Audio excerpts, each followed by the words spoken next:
How long since you were last on TV? 365 days. It's been a long year.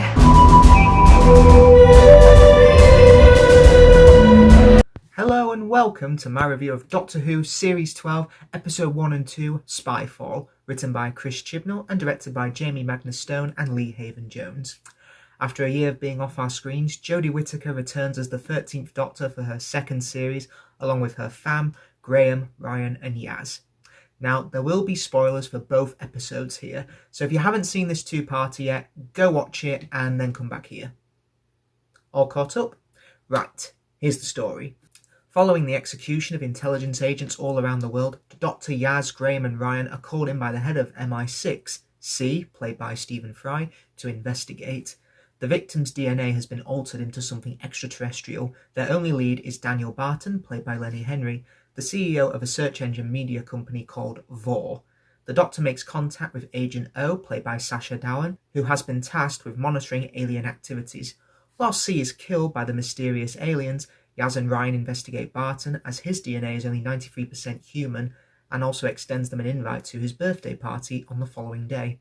Graham and the Doctor find O in the Australian outback, and both groups encounter the same luminescent entities who appear to be cooperating with Barton. The Doctor is able to capture one of the life forms, where they reveal that their aim is to occupy their universe. Yaz is attacked by an entity and transported to a strange environment. The captured alien swaps itself with Yaz, where she and Ryan regroup with the Doctor and Graham in Australia. Along with O, the four investigate Barton at his party, but Barton is denying all the allegations made by the Doctor and attempts to flee in his car. The Doctor and her companions give chase on a motorbike to Barton's private jet. Leaping aboard the jet, O reveals that he is actually the Master, having been in control of Barton and the aliens the entire time. Barton disappears from the pilot's seat, leaving a bomb in its place. As the device detonates, the Master escapes while the Doctor is captured by one of the aliens and finds herself in the same environment that Yaz was in earlier, leaving the others to be in the falling plane. In the aliens' dimension, the Doctor meets Ada and are both transported to an invention exhibition in 1834, where the Master also appears. The Doctor identifies the aliens as Khazarians, who the Master doesn't fully understand yet. The Doctor and Ada are then transported to Paris in 1943 during World War II and fall in league with Noor Inayat Khan, a British spy. The Master, posing as a Nazi, tells the Doctor that Gallifrey has been destroyed while she escapes to present-day Earth. Barton reveals at a conference that the Khazarians will rewrite humanity's DNA to utilise its storage capacity as hard drives. It's up to the Doctor and fam to stop this plan from coming to fruition. As a series opener, there was a lot riding on Spyfall. It had to kick off a brand new series with the same regular cast and showrunner.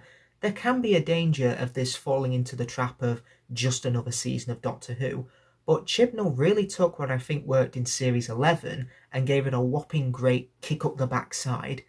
But also I think he took a lot of the criticisms that Series 11 faced, and by criticism I don't mean pushing a made-up imaginary white man hating agenda because I suddenly see more diversity on TV. I mean being as too safe and too bland.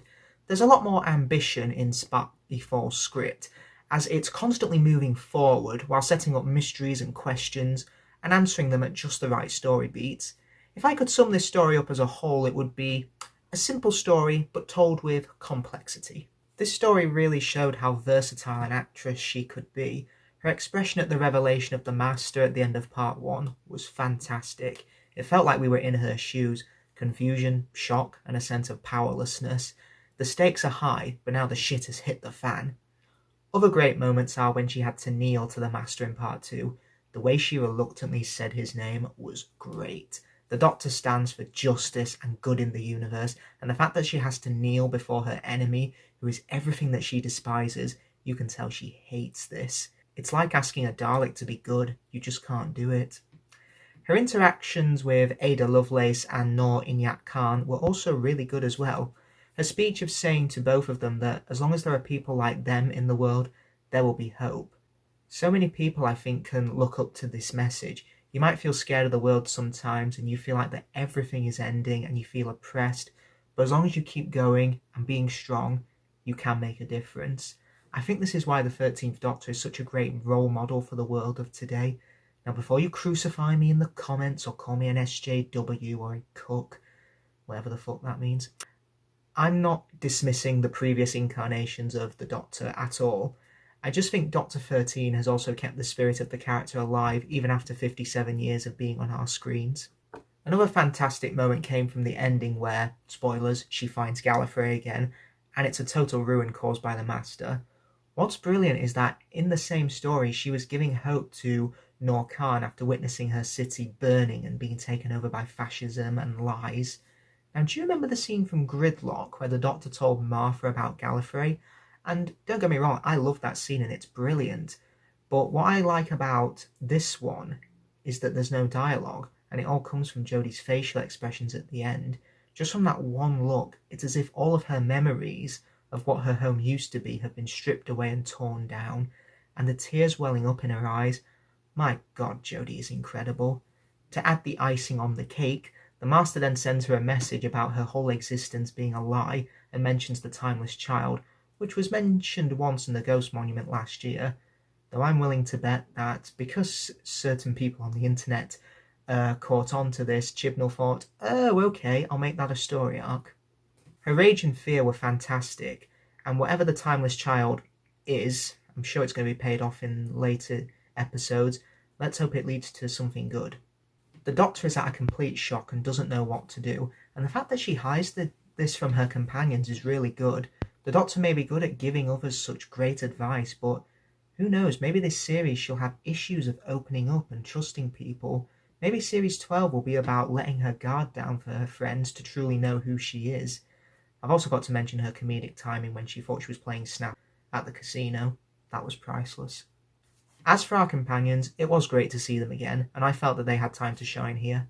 I like how they were introduced separately in part 1 to give us a catch-up on where they have been, a reminder of what their lives used to be like before they met the Doctor, and how much they have missed. Once again, I do like the camaraderie this TARDIS team has, and they all work well together as a team. Graham's laser blast shoes were a comedic highlight, and added some light relief to some of the more heavier scenes. I liked Ryan's ability to land the plane with the help of the Doctor.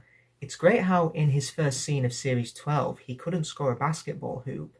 Now he's flying a plane with the help of technology and encouragement from the Doctor. Furthermore, think way back at the start of Series 11, he could barely ride a bike. Now he's flying a plane. It's a nice reminder that just because you can't do one thing doesn't mean you can't do well at other things as well. Ryan's arc seems to be you might fail at some things, but pick yourself up and keep going. I really like the reminder at the end of setting up the prevention of the plane crash, just a nice reminder that time travel still has stakes and consequences.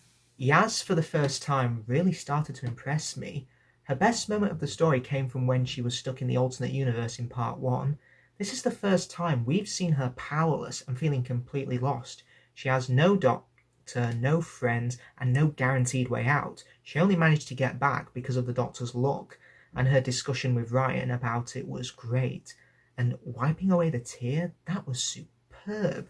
I really hope Yaz does have more time to shine this year, but so far she's really starting to grab me now. To praise all three of them, it would have to be the scene in the warehouse where they start to discuss who the Doctor really is. Only now it occurs to them that they've seen amazing things with the Doctor, but they've never really asked who she is. They address this to her at the end, but she still shuts them out with a smile and a reassurance. I wonder if this will lead to trust issues in Series 12. Now, if I did have criticism, it would be that their subplot in Episode 2 was a bit lacklustre. The trio being on the run from Barton wasn't all that interesting for me. We have the Doctor hopping across history, meeting historical figures and facing off against her arch-nemesis, and when we cut back to the companions, I wasn't as engaged. It's like Chibnall picked up the script from The Sound of Drums and put that into the episode. Still, the three companions did all have moments to shine, and that may be down to the fact that this was a two-parter, the first of the Whittaker era, where you do have a longer length. I feel if we took the format of Series 9 and applied it to the Chibnall era, they can all have moments to shine here. Hopefully, however, this will be a sign of better things to come for our companions. The supporting cast themselves were really good. The biggest stars were most definitely Stephen Fry and Lenny Henry. I really liked Fry as C, the head of MI6, and I think the joke of mistaking Graham for the Doctor was pretty funny. I wonder if that was a slight dig at the people who said Bradley Walsh should have been the Doctor. Sadly, I do think he was a bit underused. He showed up, gave exposition, and was quickly assassinated. Now, he did get the plot rolling, which is a positive, but I felt they could have given him a bit more to do. Then again, Q in the Bond films often only appears once to give Bond his gadgets, and is never seen again after that. Lenny Henry as Daniel Barton was also really good. His performance was really contained and showed true power as a corrupt CEO of an enormous company, like most of them are. His speech at the end about his technology being everywhere was really good. The only problem is, I felt the camera stayed on him a bit too long. It's good to get a variety of expressions from him and to show his power on the TV screen, but I felt we should have had more reaction shots from the audience, just to see how they felt. But this isn't a fault on Henry, as he was really fun to watch, particularly his scene with his mother. He wanted her to be the first to feel the fire, as for disappointing him in life. Sylvia Briggs as Ada Lovelace was also really good. Admittedly, I didn't know anything about her prior to this episode, but it really made me want to find out more about this historical figure. Her performance was really good, and her reaction to seeing war-torn Paris was great. And when she asks, "This isn't the first time," that genuinely moved me. Plus, the Doctor giving her the kiss at the end was the icing on the cake. It was like watching a mother being proud of everything her daughter will do. Just beautiful, I love it. Aurora Marion as Noor Inayat Khan was also really good, and I enjoyed seeing these two historical figures from different time periods interacting with each other. And outside of the occasional companions, we don't really see this much in Doctor Who. I love how they both have no idea who the Doctor is, yet because of the wonders they see her do and her inspirational speeches of hope, they still follow her and trust her. Going back to these conversations that the companions had in the warehouse, I think that's the essence of the Doctor's impact on the universe. Most of the time, we don't know who she is, but we follow her because of the wonders that she can do. All of time and space are at the flick of a lever, and we can see so much beauty in the universe, yet we don't question who she is because the Doctor makes us better, and that's brilliant. Now, of course, the biggest talking point of the episode was Sacha Dhawan as the Master, and he was brilliant. When it comes to previous Master reveals in the new series, like Utopia and Dark Water, I think this one knocks both of them out of the park. This, in my opinion, is just down to not having any speculation prior to all of this. With Utopia, a friend of mine in the playground guessed it when I was 9. Christ, I'm old. For Dark Water, we had about 10 weeks to guess who Missy was, as she popped up occasionally in the Promised Land, and her revelation was more of a "I was right all along," rather than shock for me. Now here, given that the previous series relied mostly on original villains, I didn't expect anything from Classic Who or New Who to pop up in the series opener, but boy do I love being proved wrong. As Agent O, I saw him as just a generic fanboy for the Doctor, mentioning a previous meeting and having a shelf dedicated to the Doctor. I just thought, yeah, so far, so love and monsters. But it would make perfect sense for the Master to contain a shelf dedicated to the Doctor, as she is his best enemy. Dhawan really knocked it out of the park. There were times where he was genuinely menacing and dangerous. The scene where he demands that the room to put their hands on their heads was excellent, and I was holding my breath, hoping he wouldn't kill anyone. Even when a woman slightly moved, he shrank them down. Plus, they brought back the tissue compression eliminator. Thank you. I don't think the Master has been this menacing since Survival in 1989.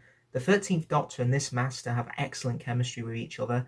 The scene on the Eiffel Tower was great as well. I loved the Doctor's anger at asking, "When does all this stop for you? When does all the games and lies and anger stop?" They've been fighting across many incarnations for so long now that the Doctor is genuinely angry at him at this point. I love how they both have anger at each other. They've been battling for so long that they're genuinely sick of each other when they find out that either the Master's plan has been foiled or the Doctor finds that she's never rid of him. Now, we don't really know where this incarnation comes, whether he's after Missy or a previously unseen incarnation. But even if it is after Missy, I do like this anger because it shows that all that effort that the 12th Doctor did in trying to redeem her is now gone and nothing has changed. The hologram ending was also really good. Despite not actually being there and now defeated, the Master still has the one-up on the Doctor. I love how he's not laughing evilly or has joy, but he's keeping it all inside that he's now outsmarted the Doctor, but also sympathy for her because they've both lost their home in a way. Now remember how in the 70s the Master would just usually escape at the end? This is that, but I think updated for the 21st century. Rather than the Roadrunner escaping the Coyote, this is Moriarty, say, outsmarting Holmes, and I think it's great. We have a Master who's menacing, full of rage, but equally as calm and collected. Personally, in this story alone, I think Sacha Dhawan is the best Master since Anthony Ainley. The idea of Time Lord society being a lie and the Timeless Child coming back definitely intrigues me. Plus, I think it's a good hook to open the series. Even if you might not be interested in the present week's story, maybe the arc will have you wanting to come back for more. Now, I suspect that this will be resolved with the series finale, as it's also written by Chibnall, but I hope there's further hints and clues as the series goes along. From a production standpoint, this was really top-notch. The motorbike chases and car chases were shot very well, and definitely got my blood pumping for the action. Now, interestingly enough, we have two directors for this two-parter directing separate episodes that are both making their directorial debut on Doctor Who, Jamie Magnus-Stone and Lee Haven-Jones. They both made the episodes look really good, particularly all the locations, as they felt very distinct from one another. Paris in 1943 looked great. The horror of war was definitely captured thanks to some great visual effects work and cinematography. The majority of the episode did take place at night, but it still looked visually interesting, unlike a certain film I could mention. Not to mention the sound design as the plane was crashing was also fantastic and really put you into the heart of the action. Sega Nakanola's music was also great. I particularly loved the homage to the Bond theme being played when they were all suited up in their tuxedos. That was brilliant. So, to conclude, Spyfall is a fast-paced, fun as hell, simple story but with complex themes, great characters and an old enemy triumphantly brought back as it kicks off a new series of Doctor Who in epic style. While a bit all over the place at times, it more than makes up for that with great setup and mystery that's paid off with excellent revelations, an ambition that could take the series into territory that we haven't explored before, and has got me even more excited for what is to come in Series 12. In terms of ranking this amongst the other season openers, I would personally put this second behind the 11th Hour, and probably one step ahead of Rose and The Woman Who Fell to Earth. Well everyone, that's all from me. Be sure to like, share and subscribe. Let me know in the comments below what you thought of Spyfall. Has it got you intrigued for Series 12? Are you hoping that maybe other episodes are going to be better, or it'll be consistently as good as Spyfall? What are your thoughts on the Timeless Child and Gallifrey? What are your thoughts on the Master, etc.? Let me know and I'll take a look, and I shall see you all next time. Goodbye.